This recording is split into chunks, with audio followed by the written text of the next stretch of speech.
This is North Dakota Legislative Review on Prairie Public. I'm Dave Thompson. Thanks for joining us.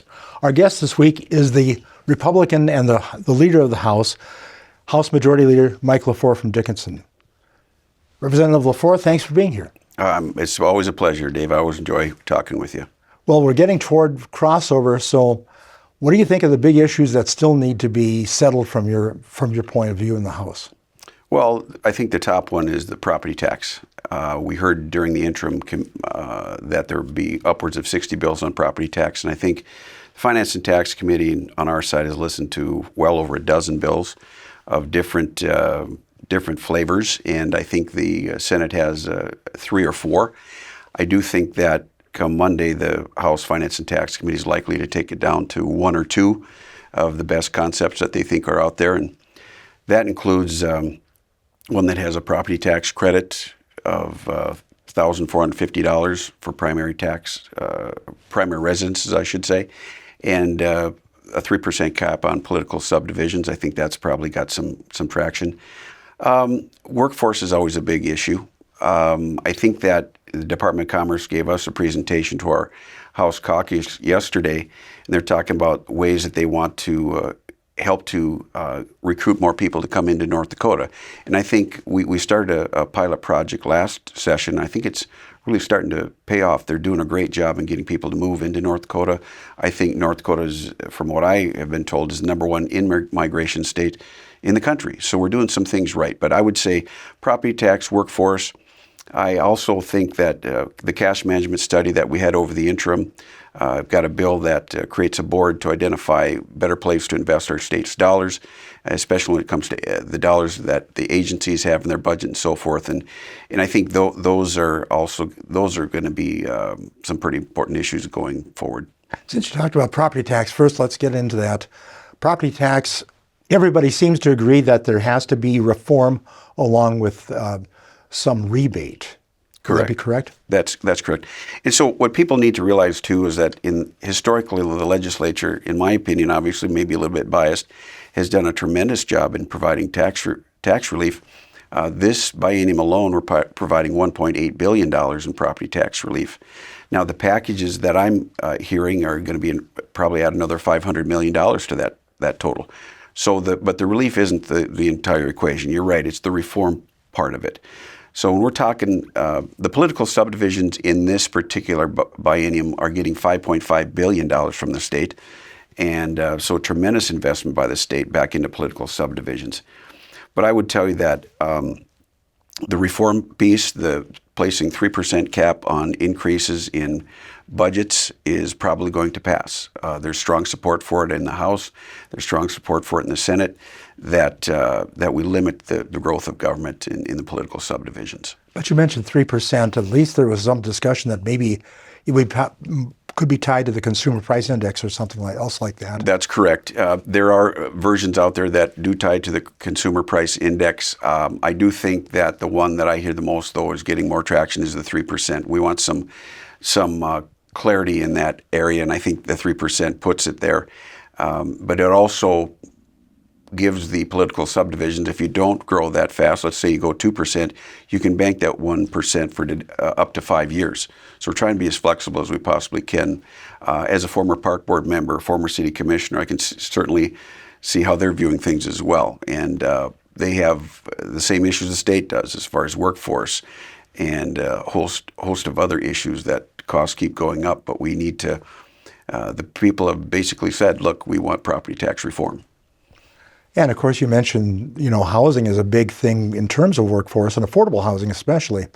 This all ties together into it, doesn't it? Sure does. Workforce, housing, getting people into the state to fill the jobs. We've got good problems in North Dakota, and that is we've got a lot of people that want to invest in North Dakota. Governor Bergen went to South Korea and is establishing South Korea as a strong trade partner. We've got a lot of other countries that want to invest in our country, and a lot of big companies that want to move to North Dakota, whether it's data centers, artificial intelligence, just a whole group of companies that want to move to North Dakota that I know that I've met with that are from all kinds of states across the country.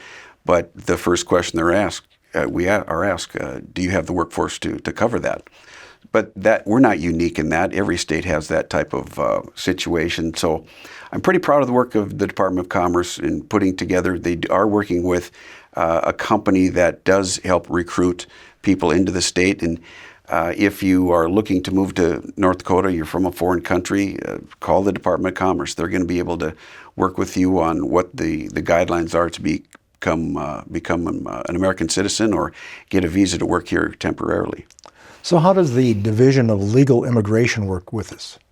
Well, that's what it is. The Division of Legal Immigration was something that we started, as I said, as a pilot project last session. And they have the early components or the early results of the work that they've done, and it's starting to show where they're getting people to be able to move into North Dakota. And they've done a tremendous job. I think they've brought several thousand people to the state already. Yet somebody did introduce a bill to end the Office of Legal Immigration early on. I'm aware of that. I think that'd be a tremendous mistake. Sometimes we get confused between legal immigration and illegal immigration. Everybody that lives in this country came from somewhere else. Their ancestors came from a different country. So there are a lot of people that want to make their lives better by moving to the United States, by moving to North Dakota, and they'll go through the regular process of immigration that everybody else does, but doing it in a legal fashion, I think that's a great thing. I would point to a company called Cardinal Glass in Fargo. They have a lot of immigrants that work for them. It's an outstanding company, and it's worked very well. So I think we need to encourage the growth of this particular program to get people to move to North Dakota. I think stopping that would be a huge mistake. Child care still seems to be a barrier, though. Finding child care, I should say. It is, but there are successful models in the state. I talked about Wolf Pups in Watford City and other communities that have really been innovative in their approach to this issue. And I would tell you that we started, Representative Emily O'Brien from Grand Forks put forward a bill that allocated $65 million toward child care. We're just getting the results of that. Are we putting the dollars in the right area to be effective? The idea is to get more mothers or fathers, if they're stay-at-home dads, back into the workforce. And we're seeing some success in some areas and some not, but we're going to have to increase our focus on the areas that do. Another thing I want to talk to you about is the bill that would provide free breakfast and lunch in schools. How do you feel about that? Well, right now it comes down to funding our priorities. And the things that we're looking at when we talk about $2.3 billion toward property tax relief, funding the schools at a higher and higher rate, I would tell you that at the end of the day, if there are some things that we can do to lessen the burden on some of these families, I would support that. Okay, so that's still a work in progress. Oh, it absolutely is. I think there's a couple, 3 bills that are out there in that regard, but I need to see the specifics of the language, how far it goes, and that type of thing. But I do think that there's room for us to help in that area. What about education savings accounts? I'm a strong supporter. I believe that when we talk about school choice, that it needs to be driven by the parents. Do the parents want their children in a public school, a private school, a public charter school? And even if they're in a public school or private school and they have an opportunity for distance education or CTEs, I mean, I'm a big fan of CTEs as well. I hope that we do look to that educational vouchers, because the parents should be able to choose where their parents go to school and what type of education they're getting. That gives them more flexibility in that area. So how do you address opponents who say this is taking money away from public schools? It's not. They need to, if they're going to make that argument, they need to point to one instance where we've decreased our funding for public education. It's not happened. And in fact, we're looking at increase of 2% and 2%. So I don't know why that's taking away. And I think that with educational vouchers that we put a limit to how much can be spent. Let's say it's $40 million, $50 million. But to me, that's an argument that's not supported by the facts. What about bonding? We talked about it earlier in an interview between you and I. We did. And you had some issues with it, not dismissing it entirely, but you want to look at some things before we get there. When we look at borrowing money, First of all, can we pay cash for it? Can we provide a line of credit through the Bank of North Dakota? Because on water issues, and I give Representative Steve Swantek from Fargo a lot of credit. He's dug very deeply into this, and we're looking at the possibility of maybe providing a line of credit instead of bonding. Much as we don't think we're going to spend all the dollars that are in the fund, but if they do have the opportunity to move these projects faster at a lower cost, because we're doing a lot of these things in 2-year cycles, and that doesn't always work with long-term projects. So we're looking out 2, 3, 5 years ahead of time, be able to have them do their RFPs, start getting shovels in the ground at a lower cost. For bonding, I would say, first of all, if we can pay cash for it, let's do that. The reason that I would favor bonding is if I would be concerned about down the road 2, 3, 5 years that inflation would cost the projects a lot more, then we need to at least take a look at bonding. But on the surface, I would like to try and get away without doing that and using our cash and or a line of credit. Plus, you make the point that our unique Bank of North Dakota, state-owned bank, really is a good tool. The Bank of North Dakota, I've got nothing but the highest amount of respect for the people that work there and the fantastic job they've done. Their mission is to help economic development in North Dakota, and they've done very, very well in that. They do a great job in letting us know what the financial tools are to help us in our mission as a state, because we have several $billion worth of infrastructure needs, whether it's in townships, roads, bridges. We have great quality infrastructure across the state of North Dakota, and they've been a main driver behind that. Is it still in the budget that some money from the Bank of North Dakota profits is going to go back in the general fund? Right now, the budget is allocating $140 million from the Bank of North Dakota for that. I know the governor didn't like the idea. He wanted it to be kept in the bank. What do you say to that? I would say that let's see what the situation is at the end of the session. If we feel that we have enough dollars in the general fund, in strategic investment fund and things like that, and we don't need it, I think that would be fine. How about the mill and elevator, which also... Same thought process. Same. I mean, if we don't need it, then let's not use it. But so far, things are looking pretty good at this point, but you're getting close to crossover, and yeah, you're underwater if it was going to go past well, the day. As Chairman Vigas of our Appropriations Committee visited with our caucus and said, right now there's $9 billion worth of asks. And obviously that money isn't there. And everybody's got a project across the state that's important to them. And there are a lot of important things that we won't be able to fund. But I will tell you this, that as we get to crossover, as we get to understanding where we're at the halfway point, that helps us develop a more aggressive strategy in the second half. But I will tell you that the chairs of the Senate Appropriations, House Appropriations, have been doing a great job keeping tight rein on spending. I have to ask this because Prairie Public was in the news because of the vote in the House. That it was not, was a substantial vote, but not an overwhelming vote about our funding. So I'm curious as to what's the, shall we say, strategy from here on out? Well, I think it's going to be heard in the Senate. And again, it's a second half of the session decision. What are the dollars available? What are the priorities? And so that's where I think it'll certainly have more discussion in the second half.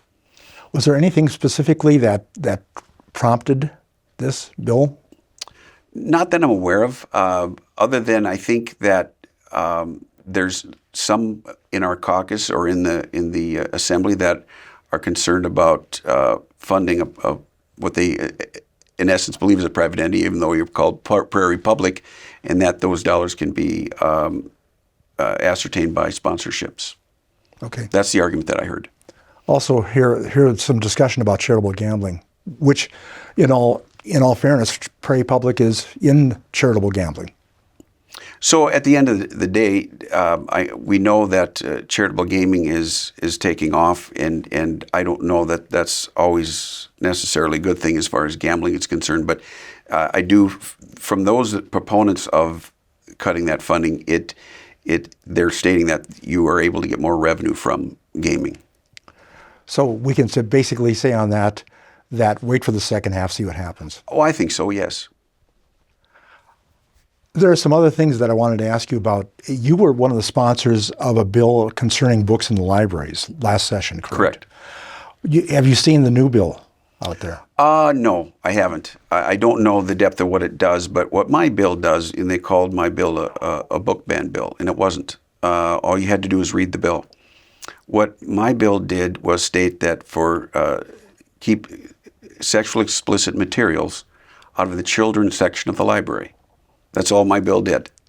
And so now, if they move it to other parts of the library and so forth, that's in compliance with the law. Mine didn't have any criminal provisions, and there were no book bans. But I've not read the bill brought forward this session. It kind of surprised me that it was brought forward, but that's the way things go. Yeah, I guess I think I was asked to co-sponsor the bill, and I declined. Do you have any pet bills that you're kind of watching at this point? Pet bills. Well, I sponsored the cash management study bill. In that bill, it creates a board of the OMB, the Bank of North Dakota, the state treasurer, some legislators to identify the immediate cash needs of the state, the intermediate need, and the long-term need, so that we can change the way we're investing our state's cash to have a better return on investment. I'm very excited about that because I think that board will be able to create an environment where we're gaining a lot more dollars for the state, but not from the taxpayer. And I think it's going to be a very big number when it's all said and done.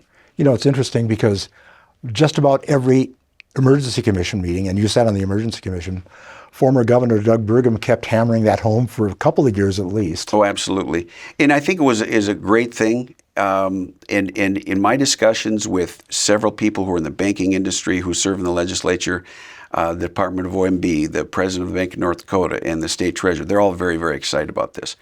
Because right now, the state agencies aren't providing information because they're not required to in a timely basis as to what their cash needs are, and putting those three tiers together of cash needs. So if you don't need cash for 2 years, let's put in something that can be invested and get a greater return on our dollars. Along with cash, I wanted to ask a question about the Emergency Commission and the limits on Emergency Commission.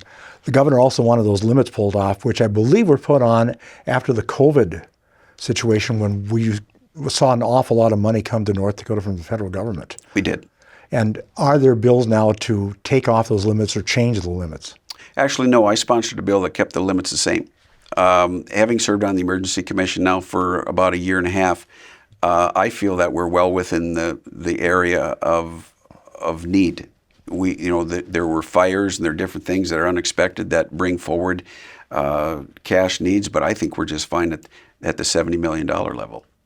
So $70 million was the federal component, right? Well, it's the state dollars and the federal grants and so forth. Yes, so there's different components to it, but in the bill it spells that out specifically. But I think we're just fine at that level. How does the governor feel about it now? I haven't talked to Governor Armstrong about that particular item. Yeah, he hasn't. He's had a couple of emergency commission meetings. Hasn't? No, he hasn't. No, I've not had any. Yeah, he's at industrial commission meetings. And correct. Hasn't talked about it, but the emergency commission has not met. So no, not since Governor Armstrong's become governor. There are some other, of course, bills that are out there that I just wanted your opinion on. One is this personhood bill that was heard. I think it was a House bill. That one about criminalizing abortion. Oh, I couldn't disagree with that bill stronger. I do not support that. It's House Bill 1373. I don't believe that we should criminalize